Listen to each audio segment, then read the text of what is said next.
ইয়া নবী আল্লাহ সাল্লাল্লাহু আলাইহি ওয়াসাল্লাম, আমাদের বাংলাদেশের পরিস্থিতি এই, বাংলাদেশের অবস্থা এই, দুইটা দলের মধ্যে দুইজন নেত্রী, এবং কেউ সেকুলার কেউ ডেমোক্রেসি, এর বাহিরে ক্ষমতা আসাও খুব কঠিন এবং জটিল।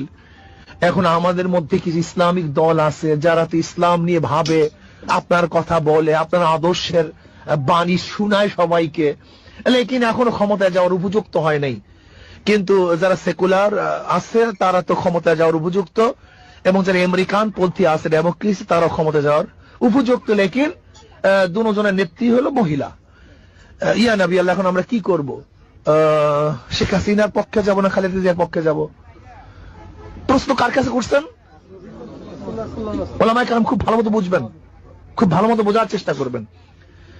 দুইটা দল আছে বড়, যাদের অবস্থা এই, আর ছোট চরমরাই হুজুর ওই তো সে হাত ডাক দিয়ে বেড়াইতেছে, সবাইকে বলছে আসো, শুধু নেতা নয় নীতির পরিবর্তন চাই, ইসলামী হুকুমাত কায়েম করতে চাই, জীবন যাবে যাবে, যা হয় হোক, ইসলামের বাহিরে যাওয়ার কোনো সম্ভাবনা নেই, সেই সমস্ত এই সাধু বাণী শুনাইতেছে।